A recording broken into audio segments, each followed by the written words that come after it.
Welcome to the Lazarus Project. Not heard of us? Let me catch you up.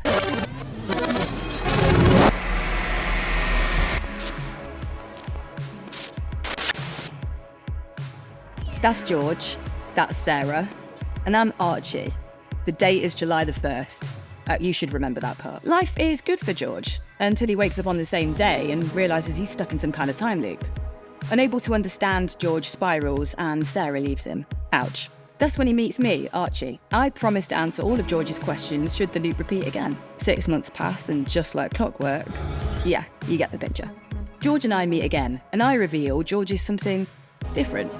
You're a mutant. That's it, George. Full-blown superhero shit. Well, not quite. George has the rare ability to recall time jumps, all orchestrated by us, the Lazarus Project. Ta-da! We've been preventing the world from ending for years. I don't know anything about saving the world. You pick it up as you go along. Undoing time to a particular date known as a checkpoint, in this case the 1st of July. And we keep resetting until our mission is complete. I invite George to join the Lazarus Project, to help with our mission of saving the world. He accepts. Nice one, George. George joins us on his first mission. A nuclear warhead called Big Boy has been stolen by Dennis Rebrov, a former employee turned traitor. A monumental. We track him down in Paris, but he gets the better of us and detonates. Once again, we wake up on the 1st of July. Our mission, incomplete. You're getting the hang of it now. We continue to pursue Rebrov while George stays at home with Sarah. One fateful morning, she's hospitalised when she's hit by a truck on her way to work. I call George to tell him Rebrov's been captured, which means no time jump and no guarantee of saving Sarah. George asks us to turn back time to save Sarah. But unfortunately, that's not how the Lazarus Project works, and Sarah, sadly, dies. So George turns to the one man he knows can help him get her back. Rebrov. Really, George? Rebrov tells George that the only way to get Sarah back is to detonate Big Boy. George agrees to the mission and heads to Barcelona to meet Rebrov's contact and the only person who can build him a detonator. Her name is Janet, also an ex-member of the Lazarus Project. Rebrov and Janet were once lovers who lost a child in favour of a mission, so they both turned their backs on the team. Now armed with a detonator, George heads to Romania to track down Big Boy. Shiv, another member of the Lazarus Project, gets suspicious and follows him. George shoots and kills him. That's your fucking job reference gone, George. Eventually, he's able to locate Big Boy and detonates it on Russian territory. George is called back to the Lazarus Project to explain everything. He successfully frames Shiv, but his mission has failed. The damage isn't great enough to turn back time, so George takes things one step further, killing a Russian ambassador and inciting war. The Lazarus Project has no choice but to turn back. I really hope she's worth it, George. Boom. The clock has been reset. Sarah and Shiv are alive, and Rebrov is free. George is happy until Sarah leaves him. Again.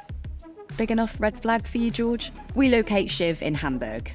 He's got himself mixed up in a hostage situation. The hostage is Janet, but there's no sign of her, and no sign of Shiv. Rui, a former agent of the Chinese government, appears to be involved too. That's an understatement. George returns to his apartment and he's attacked by Shiv. He shoots Shiv at exactly 0 hours on July the 1st. While disposing of his body, George finds a bloody note in Shiv's pocket. A few weeks pass, and for reasons unknown, time resets again to the exact time that he shoots and kills Shiv. Oh, you see nothing yet. Someone's made a copy of the Lazarus Project's black hole, and time will keep resetting until we find a way to destroy it. Told you it gets even more crazy. I track down Rui, who informs me that the Chinese government is responsible. Janet is the only one who can fix it, but we can't find her anywhere. It's then that I finally find out about George's dealings with Janet. I'm not upset, I'm just disappointed. Actually, scrap that, I'm very fucking upset, George. I tell George that he needs to find a way to save him. So he sets off to discover what was written on the bloody note in Shiv's pocket. Shiv's the only one who knows where Janet is. Rebrov's also looking for Janet, so he turns up at George's apartment. George shares the note with Rebrov, but before he can say anything, time resets all over again. Clock goes back in 1 minute. Oh, come on, man. This time, though, George manages to revive Shiv, who reveals that Rebrov is the key. Rebrov shows up at Lazarus HQ to reveal what was on that note. It's a code that he and Janet would share with each other if ever they got in trouble, one that he last received in a text message back in 2012. So someone has found a way to send Janet back in time. To get her back, we need his help. And that's what brings us up to season 2. It's bigger, bolder, 100 times more batshit, and I think you're really going to want to see it. Join us for the new series of the Lazarus Project on Sky.